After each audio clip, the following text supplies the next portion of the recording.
Hi, everybody. This is Silvio Canto in Dallas, Texas. Happy Saturday night from Texas as we get together with our good friend George Rodriguez from South Texas. And we're going to talk a little Texas politics and a few other things. George, welcome. It's always great to have you. Thank you very much for having me. Well, we've got Thanksgiving next week and, Christmas coming up. So I wanted to get your input before the holidays, but there's a lot going on. And we'll talk about that tonight. But I want to begin. This is a little personal intervention here, but it was on this day in 1940 that one of my baseball heroes growing up, Luis Tiant, was born in Cuba. And of course, he became a great pitcher in the major leagues, just one of my old time heroes. And he passed away a few months ago, sadly. But I just remember, I have so many memories of him. And I guess what makes me attached to Luis Tiant is that his rookie season was when we first came to the United States. Huh. So I remember my brother and I collecting baseball cards of Luis Tiant and Tony Oliva and all those great Cuban players of that time. And Luis Tiant, if you remember his pitching motion, how he would, it was almost like a ballerina, the way he moved around. Just an absolutely fabulous pitcher. And he should be in the Hall of Fame. Hopefully they correct that here in the near future. But I don't know. He was one of my heroes growing up, George. You know how you have, when you're a kid, you have these heroes growing up? Correct. Baseball players, football players, whatever it may be. Well, he was one of my heroes. And I absolutely loved to read about him, to see him pitch whenever I could. Back then we didn't have as much television as we do now. Every game's on TV now, but when we were growing up, it was the game of the week, and that was it. I mean, you didn't really get to see the other teams that much. But anyway, Luis Tiant, any memories of him that very little, very few. I mean, I remember my dad talking a lot about him, and I remember seeing his pictures in the papers. Yes. And the little Fu Manchu that he had. Remember, he had the little Fu Manchu. Yeah. So I do remember, and I remember he was a great pitcher. He was. But other than that, I'm kind of sketchy on that. Yeah. Well, he pitched one of the great World Series games of all time, Game 4, 1975 series, the Reds and the Red Sox, and he pitched a 10-inning complete game, 163 pitches. You don't get anywhere near that these days, George. I mean, if you throw 103, if you go 163 pitches today, you're out like for 6 weeks. I mean, it's so he was a real bulldog, if you will, on the mound. I also want to mention something very quickly, George, because we've had this problem here in the United States as well, particularly in our campuses, and that is these pro-Hamas marches. And I've been watching all day on Twitter, well, what used to be called Twitter, now called X, these violent marches in Montreal of pro-Hamas demonstrators, burning things, destroying property. I don't know about you, George, but I'm tired of this. Yeah. These people need to go back home and settle their grievances, but don't bring them to. It's amazing to me. Cities. A lot of them are not even Arab or Muslim. Well, yeah, you got a lot of little college kids, involved in these demonstrations. Little white. I don't see how being violent, how being violent furthers your cause, other than you're a terrorist. Well, terrorists believe that violence furthers their cause, and Absolutely. Here they are, playing along. No, you're right. I mean, the videos that I've seen, as I said, I've seen them on X. I sent a couple of messages to some friends up in Montreal for some feedback. I just didn't get any before our broadcast today. But what I'm seeing is just people literally banging glass doors, destroying property, completely out of control. They get away with it. And get away with it. Nothing's going to happen to them. And that's the problem. And we saw some of that in our universities, yes, we back did. a few months ago. But anyway, a terrible situation up there in Montreal. And you're right. I mean, if you're out there banging, destroying property and fighting the police, you're not going to get a lot of sympathy from good people. No. You know, good people will listen to your case, but they're not going to listen to your case if you're blowing up their property. So anyway, well, let's get into some of the local stuff that I want to talk to you about. We have a transition underway in Washington, as I'm sure you know, and there is a Texan who is going to be on the Trump cabinet, or at least the recommendation or nomination, and her name is Brooke Rollins, who I learned today is a Texas A&M graduate, so that's good. Two of my sons are Texas A&M graduates. So what can you tell us about this lady, Brooke Rollins? I think she's going to be in agriculture, if I believe correctly, or Secretary for the Department of Agriculture. Yes. Well, what can you tell us about her? Do you know much about her? The thing that I know the most about is that she headed the Texas Public Policy Foundation in Austin, and which is a very conservative think tank. And she was there for quite a while. I met her a couple of times during the Tea Party era. I came up and visited with her. She seems to be very, very, knowledgeable. Not to mention very, very adept and astute at handling the press, which is going to be one of the things that she's going to be doing, obviously.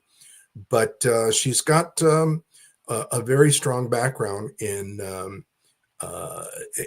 agriculture because of having graduated from A&M, obviously, in a related field, as well as working on agricultural issues with the Texas Public Policy Foundation about those here in Texas. I would tell you that anybody who is any Chinese that are thinking of buying property, she's going to put a stop to it.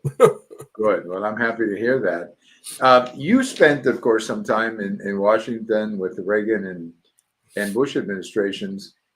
For people like me who are not that familiar with the Secretary of Agriculture, I mean, I know it's a department and I know it's an important department, but what 2 or 3 things can you say about the Department of Agriculture that maybe most people don't know, George? Well, it was originally set up to make sure that foreign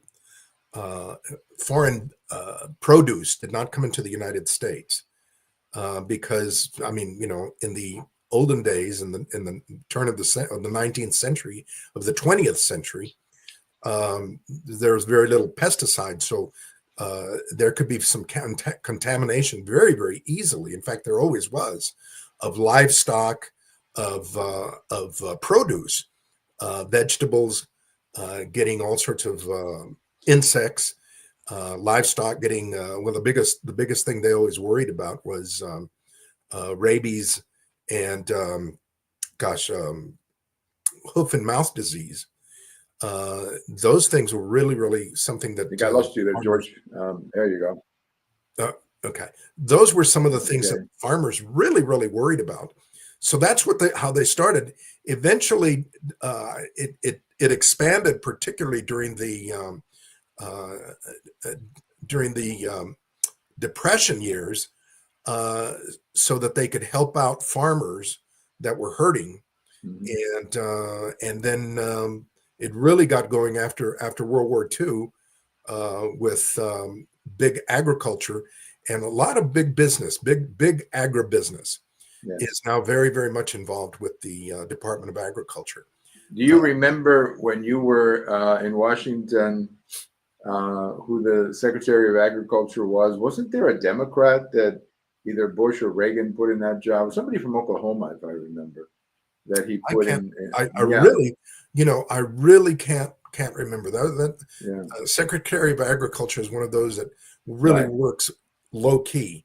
But it is. Have a very. I mean, it is a very, very large department that even includes mortgages for farms. So it's an important job, and this is a good lady that he's putting in. I think so. That's the important thing. This is a very good appointment. I think all of his cabinet picks right now are excellent. Yeah, I was just going to ask you next. What do you think of this cabinet that he's putting together? I love the Secretary of State. I love the Attorney General, Pam Bondi of Florida. I love the Treasury nominee, Mr. Bessett, I think is his name. Fabulous appointment. I'm not sure if Secretary of Defense, I can never pronounce his last name, but Pete, how do you say his last name? Oh Is it gosh, Gossage? Buttig- Yeah, uh, it's Gossage, I think I said. Hegsted. Yeah, that's right. Pete Yeah, Hegsted. and it's a very difficult name to pronounce. It's going to take me a while to get used to it. But he's younger than most Secretary of He is very Defenses young. that That's the compared. the biggest criticism, is that he's so young and Right, that he's not a general. He has not been in the right. executive. Now And he did serve as a soldier in Iraq and I assume Afghanistan as well. He yes, was decorated in battle in both of those places, and he is a well prepared man. He went to Yale, Harvard. I mean, he has the educational pedigree. So and I think George, and see if you agree with this. I think what Trump is trying to do with both justice and defense or the Pentagon, he wants to change the culture. He he wants to does. change. He He wants to truly change. does. He wants to change the culture in the military so that we can get back to having a military that prepares people or prepares the army to fight wars, and not a military where the soldiers are being taught about pronouns, and you have these generals, men dressed up as women, that kind of thing, as officers. And I think he just wants to change the culture and get back to having an army I whose mean, the mission whole it is purpose to defend the country. the purpose of the army is to kill your enemies. That's it. That is the That's it. most That's extreme it. part of it. That is the most extreme part of it. I mean, yeah, you can spin it that, it's for the defense. No, ultimately is to kill your enemies. And if you're not prepared for that, and sadly, one of the reasons that that Pete Hegsted is in there is because we have too many woke Right. people that have That's been it. promoted. On the other That's hand, it. you've got the Department of Justice that I can vouch for you. I can vouch to you that the Department of Justice has for a long time, particularly even under the Reagan years, has had professional career people that want to do what their agenda is, not what the Right. president's agenda is. That's right. That's right. Too many political activists in Yes. the Department of Justice, and that has to be cleaned up. And I think this lady Pam Bondi is going to do a good job in that area. Now she needs a good support team, of course. So we'll see who the assistant, attorney generals are. But I think she's a good start. But something else too, George, that I feel the Secretary of Defense, and maybe Pete is a good choice for that. We have a serious recruiting problem right now. Yes. We have a drafted army. We've had a drafted army since the 1950s. They've done a tremendous job in whether it's Afghanistan or Iraq. I mean, Kuwait, that war. So they've done a tremendous job defending the country and serving the country. And I think a lot of good generals have come out of that army. But we have got to take a very close look at why we're not recruiting. And it's not because of money, I guarantee you that. No. I mean, they make good money, these young men and women who go into the service. They make good money. They have great benefits. Our son was in the military. They take very good care of the soldiers. But the problem, I think, is the culture. I really believe that a lot of The American culture at large. Yeah, I think a lot. Yes. Yes, I think a lot of young men, particularly from more conservative parts of the country, they look at all this stuff and they go, wait a minute, what the heck's going on? What are you talking about? Pronouns and all this garbage. They want a military, like you say, that defends the country. And I think if he could change that culture, then we'll be back to recruiting like always before, George. Well, and see, you're looking at the military itself. I look at the culture at large. Yeah. I think that we've got a problem with the culture at large where we have so many people, so many kids that are being told that being masculine, which includes defending the country, is wrong. Right. I also believe very, very strongly that we have a lot of kids who have criminal records. and they cannot get into the military.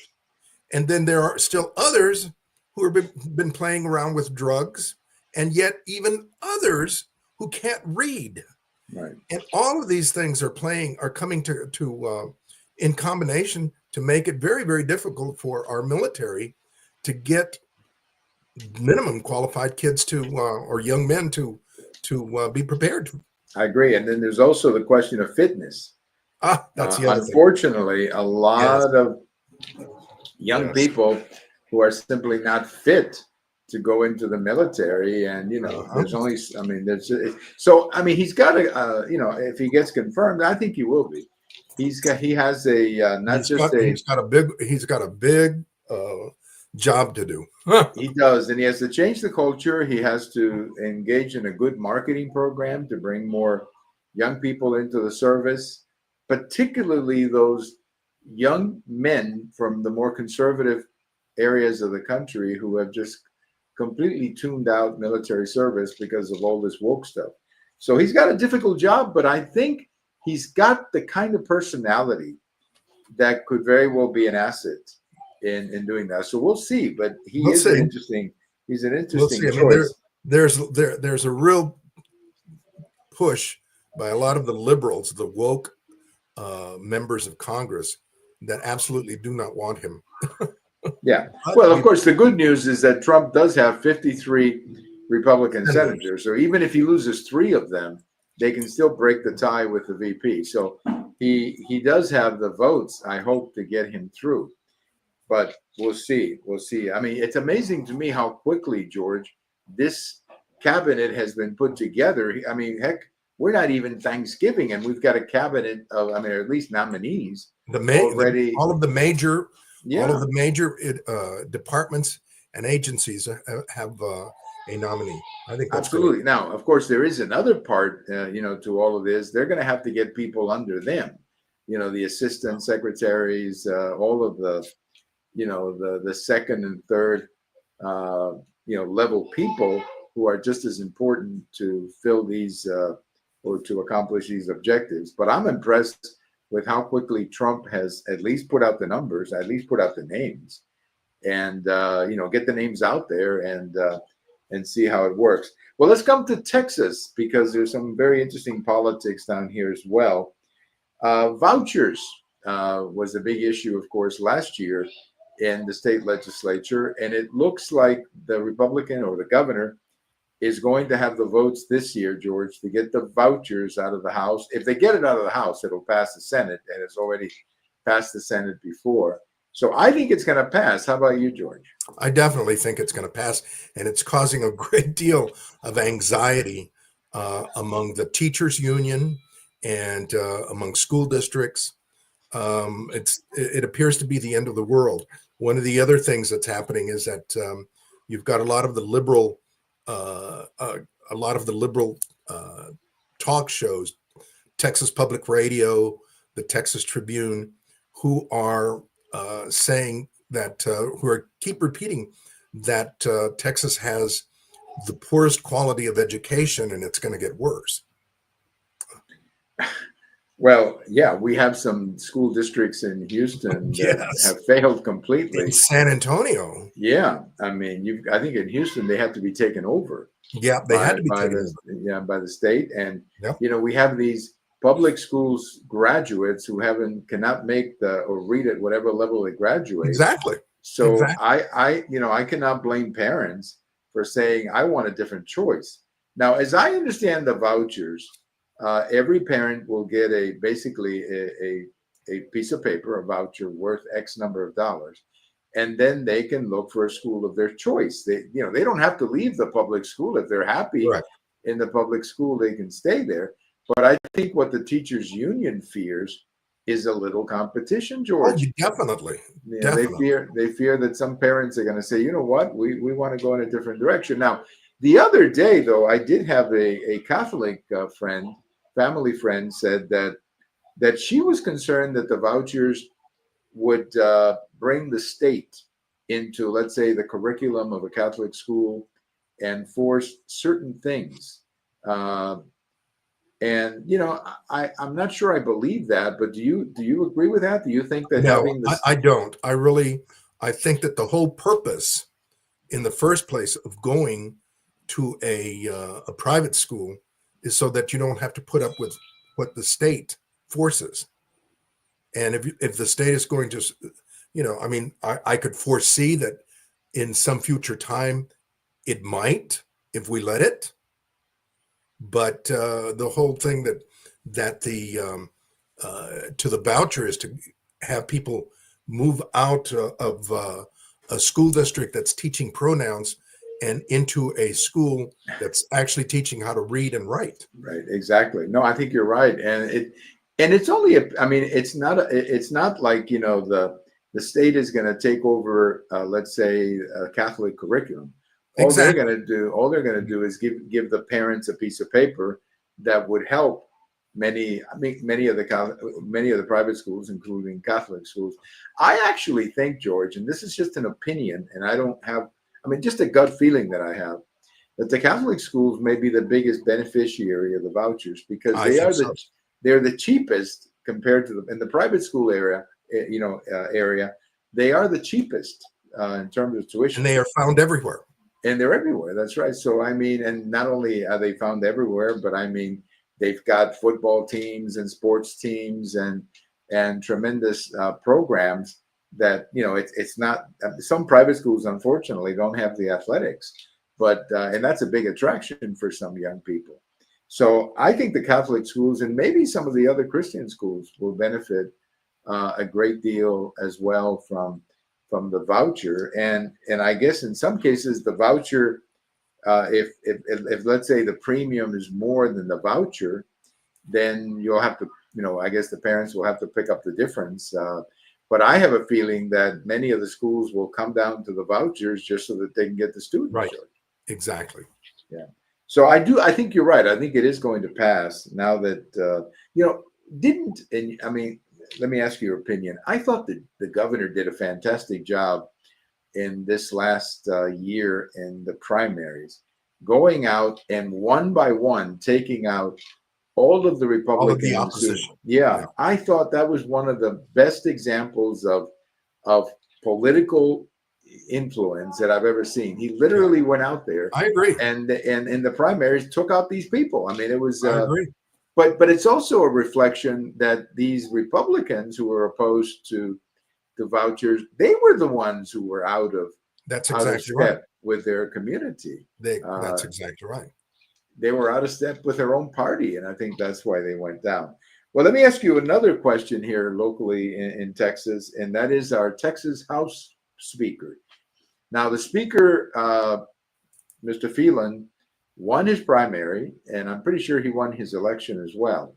So he will be one of the candidates, but I don't think he's going to get it. What is your sense, George? No, I really don't. I think that I mean, you just mentioned it, that some of the Republicans who were out of step with their own party, he leads the list. He really does, and he leads the list because he became a speaker with the help of the Democrats. The Democrats gave him 100% of their votes in the House, and all he needed was just a few Republicans, and that made him speaker. However, George, can you repeat like when you said he lost or he became a speaker because of the Democrats, and I lost you there. So can you start there, please? Yeah, he became speaker because he won 100% of the Democrats voted for him of the Democrat representatives. 100% of them voted for him. So therefore, he only needed about 5 or 6, maybe 8. I'm not sure how many, but it was less than 10. He needed just a few Republicans to win the speakership. However, when he won the speakership, he was indebted to the Democrats because they were the ones that gave him 100% of the vote. This time around, you've got more Republicans that have been voted in. You've got many more Republicans, And a lot of the Republicans are folks who support the voucher, Right. the majority of them. So it's going to be a very, very different scenario. He is obviously going to win. I have heard, because I live in former Speaker Strauss's district here. So I've heard the politics, the political rumblings here about how upset they are that Speaker Phelan is not going to be supported. And, but the fact of the matter is that he truly was or is out of step with what the grassroots wants. The grassroots wants vouchers, and that's the end of it. That's right. No, I think you're right. I think that was a huge mistake that he made. I mean, by aligning himself with the other side, frankly, when it comes to vouchers, when vouchers are one of the defining issues of the Republican Party. I mean, school choice is one of the defining issues of the Republican Party from coast to coast. I mean, most Republican majority states are going in the direction of school choice, which I think is a necessary thing in this day and age of failing public schools. You got to get, and the amazing thing again is who benefits from these school options. The arguments that I continue to hear, Silvio, the arguments that I constantly hear from the opposition to vouchers is that they're going to ruin the public schools. And I have to ask myself, well, I mean, my goodness, what about the student? Right. I mean, what's the existence? What is the purpose of the existence of a building called a school and an organization called a school district? What is the purpose of it? If the purpose of that is itself, then okay, I can understand that argument. But if it's the student and the student is failing, that's like telling me, you're closing down our shop because we are putting out a poor product. Yeah. Right. I mean, that's exactly right. I mean, the fact is that the public education in the United States is in crisis, and our kids deserve better. Our kids and the parents deserve a better, like you say, a better product. And when you have, I mean, I hear from, these people, like you say, people saying you're going to destroy public education. Well, here's the headline for those people. You've done a pretty good job of destroying public education. Destroyed. Yeah, I mean, look at Chicago. What a disgrace that is. The schools up there and the number of kids that are graduating who aren't even prepared to read and write. I mean, you're exactly right. So yes, I'm all for having a new speaker who's going to be in tune with the majority party that not only won the majority again in our legislature, but a Republican Party that is growing in Texas. And also, frankly, who supports school choice? Hispanics. Hispanics are strong supporters of school choice because they are the ones. Don't tell Joy Reid that, though. No, I know. But Hispanics are huge supporters of school choice because they're the ones sending the kids to the schools that aren't functioning, are the ones that aren't producing. So good deal. Well, let me close by bringing up a memory. This is an old memory. A couple of old timers like you and I have at least a recollection of this. But yesterday was the 61st. My God, 61 years, 61st anniversary of President Kennedy's assassination right here in Dallas. 61 years. And every year, I remember, George, about I guess in 2013, they had a big ceremony here in Dallas because it was 50 years. So they had a big parade, a big ceremony for 50 years. But it's pretty much going downhill ever since. And now it's become nothing but a little footnote in on this day in history section of the paper. I didn't see much yesterday of the celebration. And I mean, there are still some people who are still interested in writing books about what happened and was there a conspiracy. But overall, George, I think this is becoming a historical note, and that's about it, George. Yeah, I agree. I mean, I have a very, very vivid memory of it because I remember, I mean, I was 12, 11 years old when it happened. Mm-hmm. And I remember watching it on TV. I remember in live TV watching,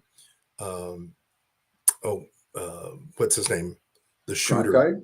No, the shooter. Lee Harvey Oswald. Lee Harvey Oswald gets shot live on TV. I remember watching that.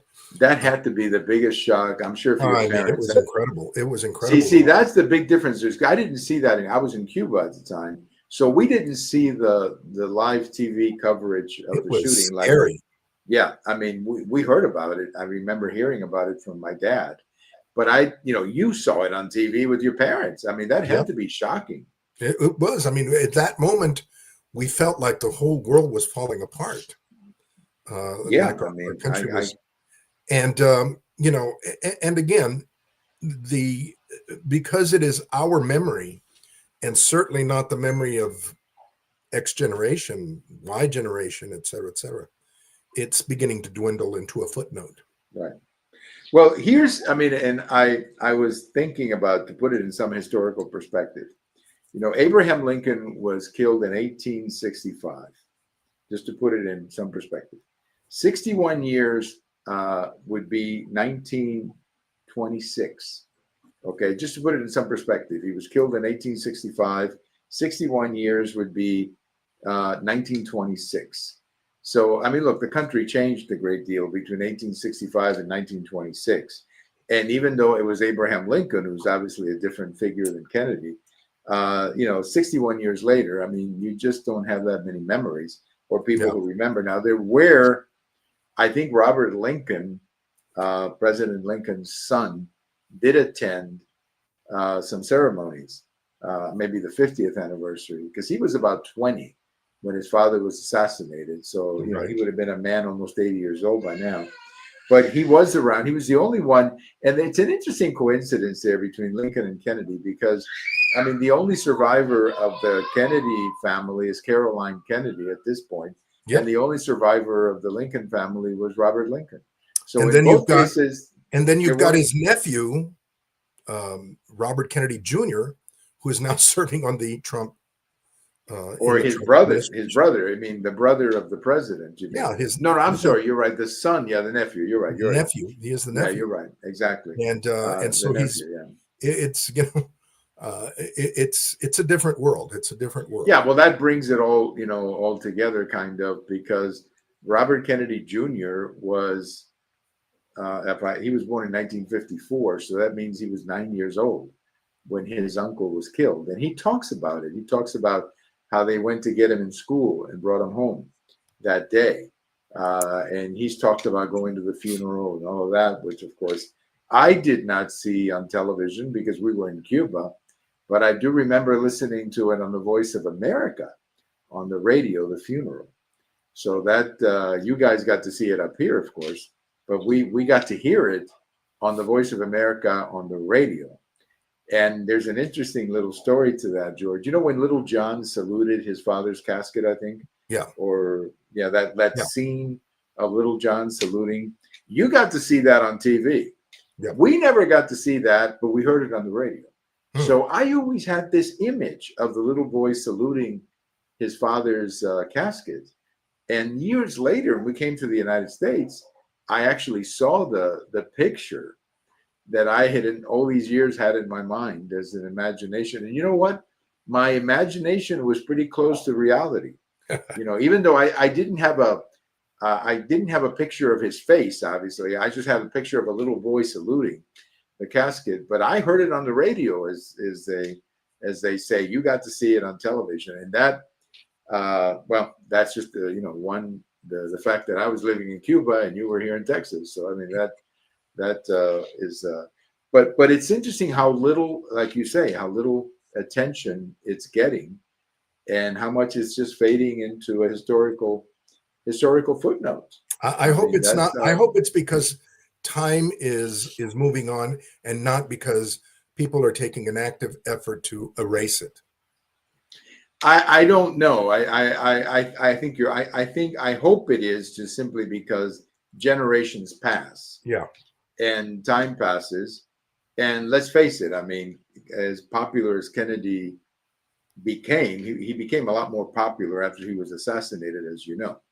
But he wasn't Lincoln. I mean, Lincoln's assassination is always going to be, a special place in history because of the Civil War and because he was Lincoln. But Kennedy, obviously, not quite the same. Not quite the same.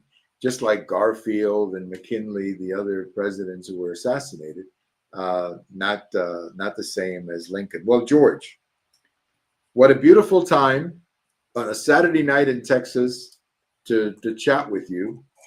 Thank you so much for joining us. What is that song about waltzing across Texas tonight? What is that song? I think it's what is the name of that singer? I Stubbs. can't. Yeah, I think whatever. Yeah, but I'm thinking more of the version of the female singer, the one with long hair. Well, anyway, I can't think of her name right now. It'll occur to me after we're finished. But I'm thinking of that song about waltzing across the Texas sky, that very popular song. So I guess you and I can be, well, not together, but each one of us will go waltzing tonight across me in North Texas and you in South Texas. George, as always, it's a great honor to have you. Have a very happy Thanksgiving with your family. Thank you. Let's get together maybe before Christmas to check out this transition. There's going to be more stuff happening, I guarantee. I think you're right. So thank you so much, and happy Thanksgiving to you and everybody down in San Antonio. I know you guys do it well down there when it comes to Thanksgiving. Yeah. Thank you. Yeah. Thank you so much. I didn't ask you about the Cowboys, but that's okay. Yeah. You don't have to give me. Yeah. Don't bring that up because you don't have to give me a prediction. Because I have a funny feeling that what you're going to say about playing Washington Sunday, I don't even want to hear it because I'm pretty frustrated with them. Well, have a great weekend, George, and thank you so much for your time. You too. All right. Our good friend, George Rodriguez down in San Antonio. Always enjoy chatting with him. And, of course, we enjoy chatting with you as well. Thank you so much for your comments, and thank you so much for being a part of it. And this is Silvio Canto in Dallas. We do have I wanted to give you a heads up. We're going to have our annual Thanksgiving podcast with our good friend, Frank Burke. Frank is an author, a businessman. He's a great friend of our show. And he joins me every year. And he reads something about Thanksgiving. Now, that's going to be on the podcast side of the blog. But nevertheless, it'll be on Tuesday, so I'll leave it up there for the rest of the week so that you can catch up with Frank. What a great guy he is, and what a dramatic reader he is. He can read a lot of stuff and be really dramatic and have a lot of fun doing it. Thank you so much. Happy Thanksgiving if we don't talk again, and thank you for your time on this beautiful, beautiful Saturday night here in Texas. And again, our thanks to George. Bye-bye, everybody.